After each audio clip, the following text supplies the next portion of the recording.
شهر رمضان الذي أنزل فيه القرآن.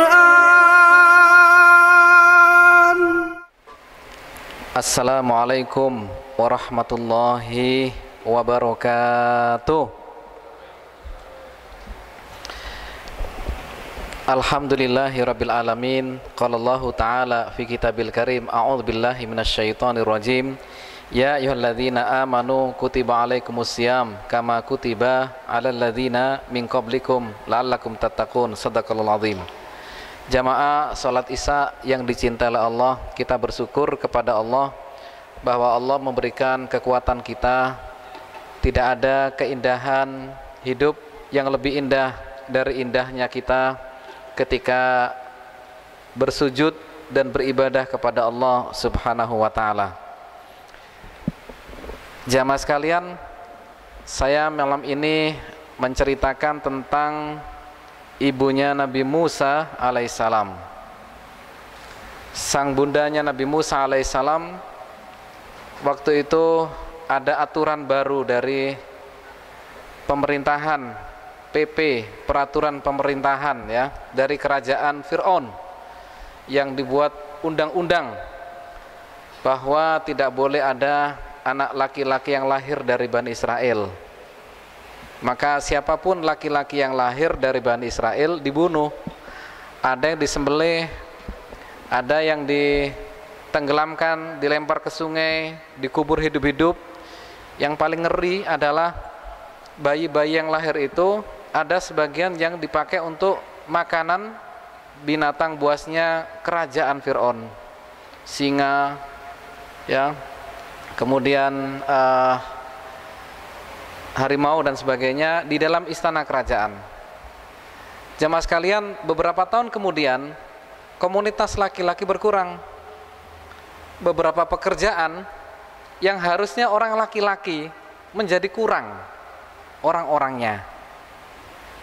Tukang batu ya, tukang bangunan. Nah, ini kalau perempuan susah ini. Jadi kulinya susah ya. Perempuan berat itu. Sopir, waktu itu nggak ada sopir ya, adanya adalah ya yang membawa kendaraan kuda dan sebagainya ya, penunjuk arah dan sebagainya. Akhirnya direvisi oleh Raja Fir'aun bahwa boleh 1 tahun ada anak laki-laki, tahun besoknya tidak boleh, selanjutnya boleh lagi, lalu tidak boleh, gantian. Nah ya, kalau bahasa orang Jakarta ganjil genap, nah gitu. Kalau pas lagi ganjil silakan, genap nggak boleh. Nah, jamaah sekalian, Harun alaihissalam lahir pada tahun dibolehkannya ada anak laki-laki, sehingga tidak ada ceritanya kalau Harun itu dikejar-kejar oleh tentara Fir'aun, nggak ada, sehingga tumbuh begitu saja. Adiknya Harun yaitu Musa alaihissalam ini lahir pada tahun tidak boleh ada anak laki-laki.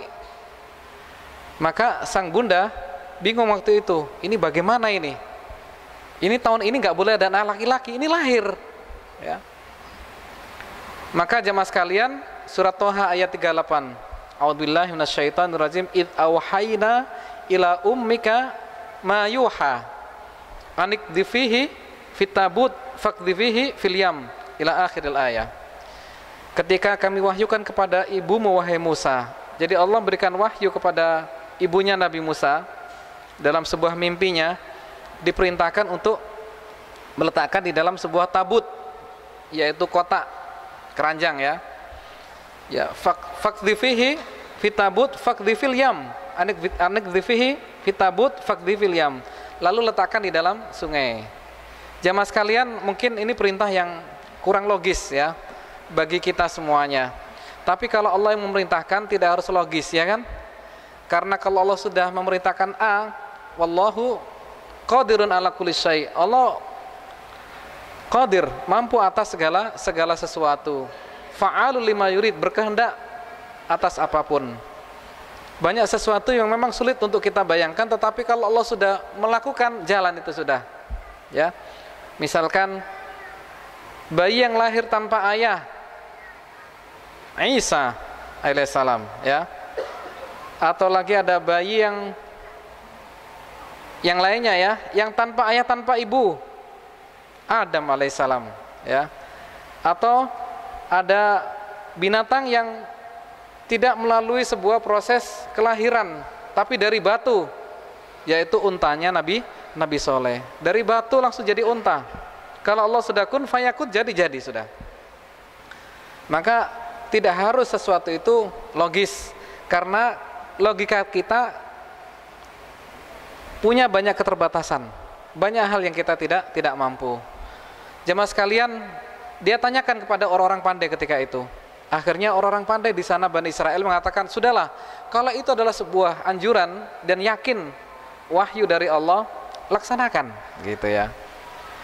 Bagi sang bundanya Nabi Musa, ini adalah sebuah perintah Allah, dan semuanya sudah meminta kita untuk laksanakan.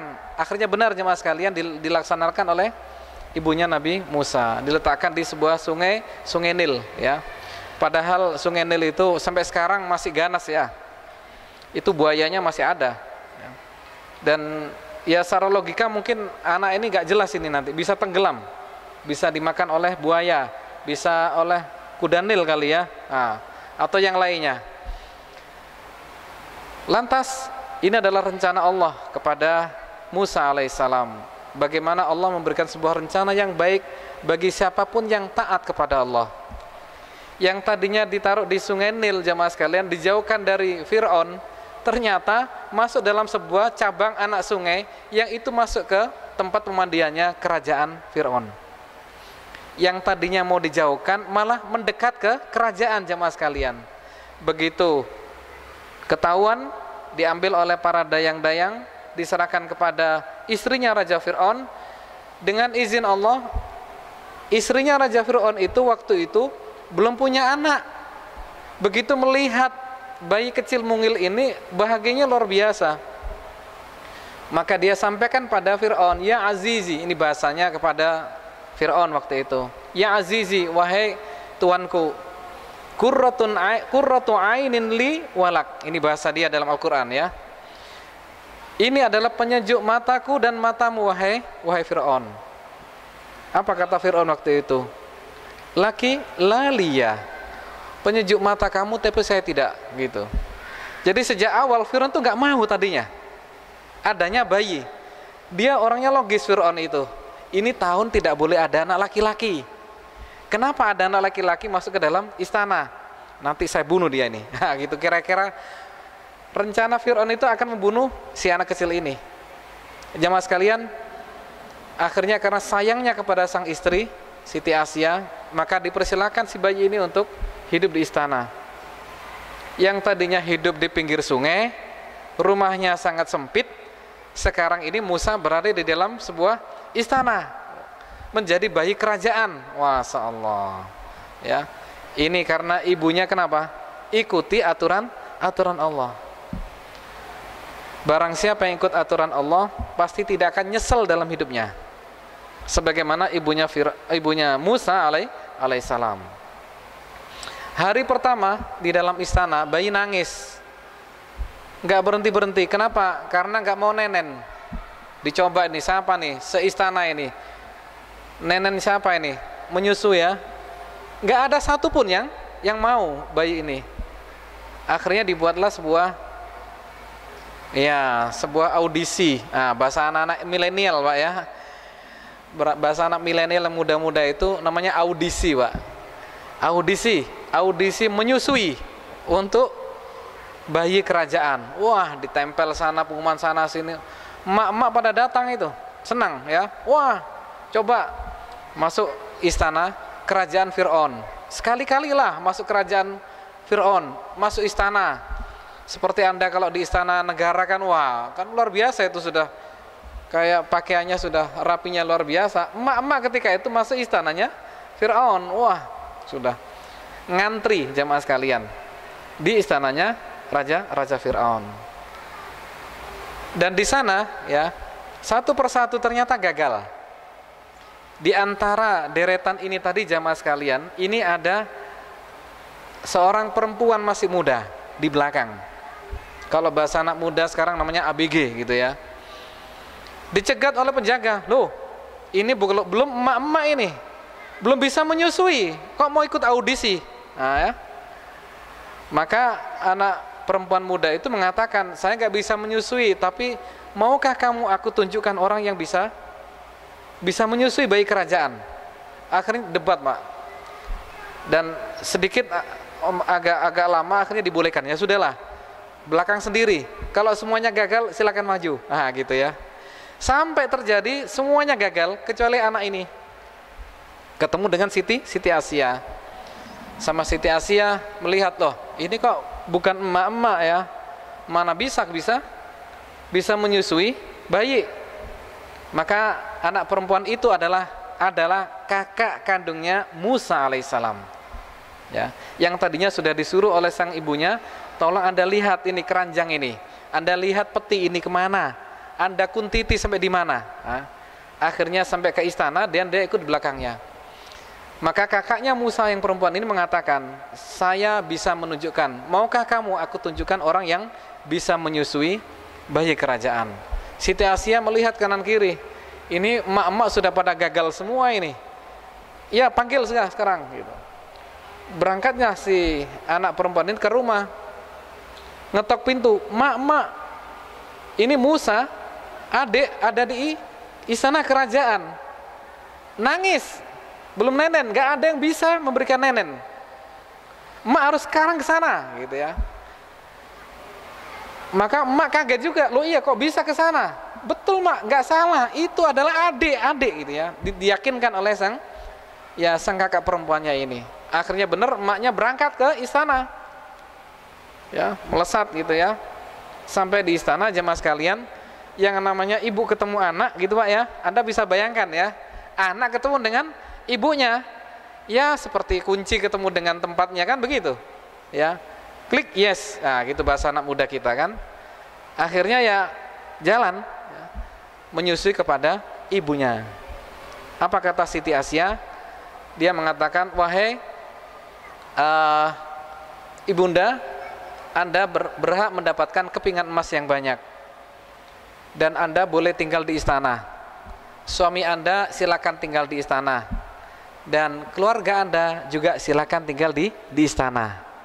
Sehingga jemaah sekalian, Musa kakaknya adalah Harun, ya, juga yang perempuan, dan ibu bapaknya semuanya tinggal di dalam istana. Ya Allah, inilah, ikutilah perintah Allah, maka tidak akan kecewa siapapun. Wa may yattaqillaha yaj'al lahu makhraja wa yarzuqhu min haitsu la yahtasib. Wa fil ayah wa may yattaqillaha yaj'al lahu min amrihi yusra. Barang siapa yang taat kepada Allah, maka Allah berikan jalan keluar. Barang siapa yang taat kepada Allah, Allah berikan rizki yang tidak pernah disangka-sangka. Barang siapa yang taat kepada Allah, Allah jadikan semua perkaranya itu mudah. Jadi kalau kita hidup ada yang merasa ruwet gitu ya, itu berarti taatnya kurang itu pada Allah itu. Pasti ada perintah-perintah Allah yang belum dilaksanakan. Anda belum mendapatkan jalan keluar dalam usaha Anda. Anda harus minta kepada yang punya urusan, Allah. Mintalah kepada Allah, kapan saja bisa, tidak akan direject, ya, tidak akan ditolak. Kalau HP itu kan kadang-kadang ditolak Pak ya, gitu. Kalau minta kepada Allah, insya Allah mudah, tidak pakai kuota, kapan saja bisa, 24 jam, tidak perlu ngantri. Meskipun banyak yang minta, nggak pernah ngantri jamaah sekalian. Mintalah kepada Allah yang memiliki semua perkara-perkara itu. Ma'asyiral muslimin rahimakumullah. Inilah, ikuti perintah Allah, maka Anda tidak akan kecewa dalam hidupnya. Ibunya Musa alaihissalam ikuti aturan Allah, ya. Meskipun dipandang kurang logis, banyak hal-hal sekali lagi yang kita membutuhkan waktu untuk memahami, ya, sesuatu yang ada di dalam Al-Quran. Satu ayat saja kadang-kadang kita butuh 1000 tahun, Pak. A'udzubillahi minasyaitonirrajim. Marajal bahraini yaltaqiyan bainahuma barzakhun la yabghiyan. Ayat ini ketika turun, para sahabat menerima apa adanya, sam'an wa ta'atan. Ini ada air yang tidak menyatu antara air tawar dan air asin. Ini logikanya susah ini, ya. Ini nggak bisa diterima. Akalnya masih belum nyampe. Waktu itu nggak ada laboratorium, ya, tidak ada tim penelitian, tidak ada proyek penelitian, tidak ada apa-apa sudah. Ya sam'an wa ta'atan. 1000 tahun kemudian baru orang bisa membuktikan, oh iya, ini adalah wilayah tempat di mana ada yang disebutkan di dalam surat Ar-Rahman itu. Ya, di sini beberapa wilayah di dunia ini ada air yang tidak bisa menyatu. Sama dengan daging babi, hurrimat alaikumul maitatu waddamu walahmul khizir. Diharamkan itu. Para sahabat waktu itu sama ta'atan, sudahlah. Apapun yang dari Allah, kalau dia haramkan itu berarti bahaya. Ya. Kalau diperintahkan pasti akan kebaikan. Meskipun kita tidak tahu apa di balik itu semuanya. Para sahabat waktu itu tidak tahu ini babi ini ada apanya diharamkan. Sudahlah, mereka yakin apapun yang diharamkan pasti bahaya itu. Nah, prinsip itu yang kita pegang, Pak. Apapun yang dilarang Allah di Al-Quran pasti bahaya. Dan apapun yang diperintahkan oleh Allah dalam Al-Quran itu pasti ada kemaslahatan. Meskipun kita tidak bisa melihat, nanti waktu yang akan bicara. Daging babi itu, Pak, butuh waktu lama, ya, baru belakangan tahu kita. Ada cacing pita, ada ini, itu, dan sebagainya. Ini dari penelitian sekarang ini. Makanya jamaah sekalian, kalau kita baca Al-Quran, ada perintah-perintah, tidak harus ini kenapa, sudahlah. Yang jalan dulu, sam'an wa ta'atan, kerjakan dulu, jalan. Ya, nanti kita akan tahu apa di balik itu semuanya. Maka judul kita pada hari ini adalah ikuti aturan Allah. Ini Ramadan jemaah sekalian, ya. Puasa ya puasa, jangan tidak puasa. Tetangga juga sama nih, kasih tahu, keluarga juga, kalau ada yang nggak puasa bahaya itu. Yang tidak puasa Ramadan pasti bahaya. Mesti ada masalah, Pak, itu. Ya, baca Quran yang banyak, ya, jangan banyak keluyuran. Jangan banyak baca WA. Ya. Jangan banyak baca lihat Facebook. Ini salah satu penyakit jamaah. Kalau baca WhatsApp, Pak, 1 jam itu kuat ternyata. Kalau baca Quran loh, Pak, setengah jam. Waduh, sudah. Ini kepala ini sudah kayak panas gitu, Pak, ya. Ya Allah, padahal setannya nggak ada. Panas, ya. Jangan-jangan memang, ya maaf ya, dirinya adalah setan, jangan-jangan begitu ya. Karena setan itu adalah dari golongan jin dan golongan manusia. Alladzi yuwaswisu fi sudurin nas minal jinnati wan nas. Dari golongan jin dan golongan manusia. Setengah jam berat gitu ya, apalagi 1 jam itu sudah hurufnya terbang-terbang kemana-mana. Nah, ini salah satu indikator kita ini masih kurang niat. Bukan apa-apa, kurang niat jamaah sekalian. Kalau udah niatnya kenceng, insya Allah jalan. Ya, niat kencang, jalan itu baca Quran selesai. Hafalan Quran itu bukan masalah susah, bukan masalah tua, enggak. Banyak orang tua juga hafal. Ya, anak-anak kita ini luar biasa nih. SD sudah 1 juz hafal, ya kan? 2 juz bahkan. SMP 3 juz hafal. SMA 4 juz. Ini luar biasa nih anak-anak kita loh ya. Anak kita. Bapaknya saya kurang tahu ya. Jangan ditanya bapaknya. Ini bapaknya ini kayaknya masih pola lama gitu ya. Maka harus ngimbangi. Jamaah sekalian, anak kita sudah hebat-hebat ini sekarang. Alhamdulillah. Hafalan Qur'annya, baca Qur'annya. Maka mari Bapak sekalian, Ibu-ibu sekalian, ibu-ibu juga sama ya. Mari kita imbangi semangat anak-anak kita semuanya. Ikuti aturan Allah, banyak baca Al-Qur'an, qiyamul lail, tahajud, banyak ngasih orang, ya Pak ya. Rekening kita itu ya Pak ya, jangan sampai nggak pernah keluar untuk sedekah, bahaya itu. Rekening yang tidak pernah keluar untuk sedekah, Pak, bahaya itu nanti. Allah kalau mau ngambil habis itu semua, habis Pak, betul. Kemarin ada kebakaran di suatu tempat, jadi rumah yang paling dieman-eman Pak, disayang-sayang, habis itu Pak. Allah kalau mau ngambil gampang saja, ambil, kasih api tok, selesai. Lillahi ma fis samawati wal ard, milik Allah lah, milik Allah. Ma fis samawati wal ard, apapun yang di langit dan di bumi semuanya, itu isi rekening milik Allah. Kita tinggal hanya menggunakan saja itu. Apalagi sertifikat di brankas itu milik Allah itu. Kita hanya dititipi. Ya dititipi seperti juru parkir itu loh. Dititipi mobil ya kan ya. Titip. Nanti kalau sudah jenengan pulang semuanya kan ngambil mobilnya. Juru parkir aja silakan. Kan nggak bisa ditahan-tahan. Gitu ya. Apa protes kan nggak mungkin. Kita juga sama jemaah sekalian. Semuanya adalah titipan dari Allah, maka banyak-banyak kita memberi pada orang lain. Semoga Ramadan kita Ramadan mubarak insyaallah ya. Ramadan yang betul-betul spesial. Seperti spesialnya Anda ketika waktu nikah dulu, Pak. Ya. Itu adalah hari spesial. Maka Ramadan tidak hanya bulan suci tapi bulan spesial, sehingga hari-harinya adalah hari-hari spesial. Semuanya adalah sebuah kebaikan. Kata-kata yang baik, nggak ada kata-kata kotor. Tidak ada dengki, tidak ada hasad, tidak ada. Anda masih ingat ya? Waktu nikah dulu ada nggak rasa dongkol? Nggak ada. Rasa benci nggak ada itu. Semuanya nggak ada. Parkirannya kurang luas, ya dimaafkan. Kan gitu ya. Itulah jadikan Ramadan sebagai hari spesial. Seperti spesialnya kita ketika dulu akad nikah. Nah itu. Semuanya adalah berupa kebaikan-kebaikan. Semoga manfaat kultum kuliah 17 menit pada malam hari ini, dan kita lanjut dengan salat tarawih. Ihdinas siratal mustaqim. Assalamualaikum warahmatullahi wabarakatuh.